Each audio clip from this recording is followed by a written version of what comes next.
नमस्कार दोस्तों, जय जोहार। मैं कौशल तिवारी और बिहनिया संझा में आपका स्वागत है।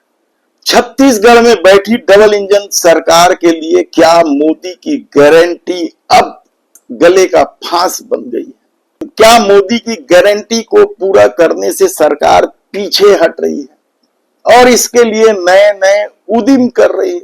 ये बड़ा सवाल अब इसलिए उठ रहा है क्योंकि प्रदेश भर के छत्तीसगढ़ प्रशिक्षित डीएड एंड बीएड संघ, प्रशिक्षित डीएड एंड बीएड कला संकाय संघ, व्यायाम शिक्षक संघ, लाइब्रेरियन संघ और एमए छत्तीसगढ़ी डिग्रीधारी युवाओं ने एक पत्रकार वार्ता लेकर बड़े आंदोलन की घोषणा कर दी। उन्होंने साफ तौर पर कहा कि सरकार अपने वादे से मुकर रही है। युवाओं के सामने जीवन चलाने का संकट खड़ा हो गया है। 35,000 शिक्षक भर्ती की घोषणा हुई, आप सभी को ज्ञात है। लेकिन दुर्भाग्य की बात यह है कि छत्तीसगढ़ में अभी तक शिक्षक भर्ती का विज्ञापन आया नहीं है। सिर्फ वादे हमको देखने को मिल रहा है। लगातार 3 से 4 बार हो गया वादा करते हुए, लेकिन अभी तक घोषणा पत्र की जो वादा है वो पूरा नहीं हुआ है। विधानसभा का वादा पूरा नहीं हुआ है। छत्तीसगढ़ के साथ साथ 3 राज्यों में चुनाव हुआ था, जैसे मध्य प्रदेश है, राजस्थान है, छत्तीसगढ़ है। लेकिन दोनों राज्यों में वहां पर कैलेंडर जारी हो गया है शिक्षक भर्ती के अलावा और अन्य पदों के लिए 2 सालों के लिए वहां कैलेंडर लगभग जारी हो चुका है। लेकिन छत्तीसगढ़ में ऐसी क्या समस्या है, ऐसी क्या मजबूरियां है कि यहाँ की सरकार जो है सोई हुई है और जागने का नाम नहीं ले रही है। वहां पर जब हजारों पदों पर शिक्षकों की भर्ती हो रही है, वहां पर भी भाजपा की सरकार है, यहाँ पर क्यों नहीं हो सकती? ऐसी क्या मजबूरियां है कि सरकार की यहाँ भर्ती नहीं कर रही है? दूसरा बात यह है सेटअप परिवर्तन। सेटअप परिवर्तन को लेकर मैं सरकार से सवाल पूछना चाहता हूँ कि ऐसा सरकार बताए कि एक शिक्षक जो है 5 क्लास कैसे पढ़ाएगा? क्या अधिकारी कर्मचारी के बच्चे जो है या फिर विधायक या सांसद के बच्चे सरकारी स्कूल में पढ़ते हैं?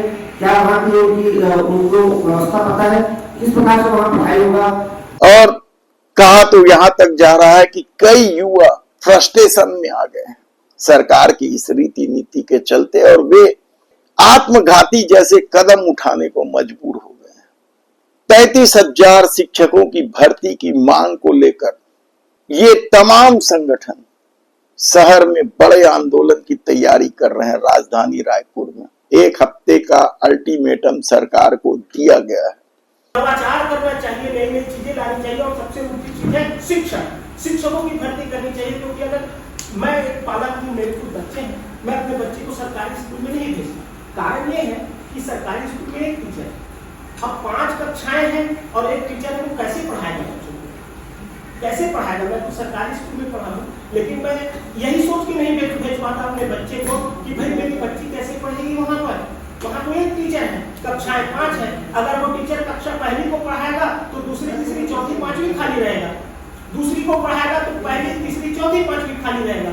कोई भी वो एक कक्षा को ही पढ़ाता है तो 4 कक्षाएं खाली रहेंगी। तो बच्चों को अच्छी शिक्षा कैसे मिल पाएगी?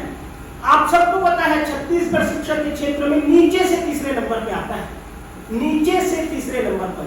ये स्थिति है हमारे छत्तीसगढ़ में शिक्षा के स्तर की। और हम बड़ी बड़ी बातें करते हैं शिक्षा के लिए, तो जब तक हम शिक्षा के क्षेत्र में कोई बदलाव नहीं ला पाएंगे, जब तक शिक्षा अच्छी नहीं मिल पाएगी, तो हम ये कैसे मान लेंगे कि हम विकास कर रहे हैं? जब हमारे बच्चे शिक्षित होंगे तब तो वो आगे बढ़ेंगे, और जब हमारे बच्चे आगे बढ़ेंगे तो निश्चित तौर पे हमारी छत्तीसगढ़ महतारी आगे बढ़ेगी और पूरा प्रदेश ग्रोथ करेगा, विकसित होगा। तो यही मुख्य मांग है हमारी, जो 35,000 शिक्षकों की शिक्षक भर्ती की घोषणा माननीय सांसद है हमारे अभी बृजमोहन अग्रवाल जी, जो रायपुर के, इससे पहले वो शिक्षा मंत्री थे, उन्होंने विधानसभा में यानी कि नेताओं के मंदिर में उन्होंने घोषणा की कि 35,000 शिक्षकों की भर्ती करने की। उस भर्ती की मांग को लेकर हम आगामी 21 जून दिन शनिवार को रायपुर शहर के अंदर कटोरा तालाब से मरीन ड्राइव तक रैली निकालकर सरकार का विरोध करेंगे। और मुख्य समस्या जो है, जो सेटअप में सरकार बदलाव कर रही है और बार बार बचती है। सरकार के किसी भी नुमाइंदों से आप पूछेंगे तो उनका कहना यही है कि हम सेटअप में कोई बदलाव नहीं कर रहे हैं। अगर आप सेटअप में बदलाव नहीं कर रहे हैं तो 30 बच्चों के पीछे जो एक शिक्षक का नियम था, वो 60 बच्चों के पीछे एक शिक्षक का नियम कैसे बन गया? और कहा जा रहा है कि यदि 1 हफ्ते के भीतर यदि नियुक्ति की प्रक्रिया शुरू नहीं होगी तो ये तमाम संगठन राजधानी में बड़ा प्रदर्शन करेंगे। और इस बार प्रदर्शन सिर्फ एक दिन का नहीं होगा, बल्कि वे इस आंदोलन को अनिश्चितकालीन आंदोलन में तब्दील कर सकते हैं। धन्यवाद।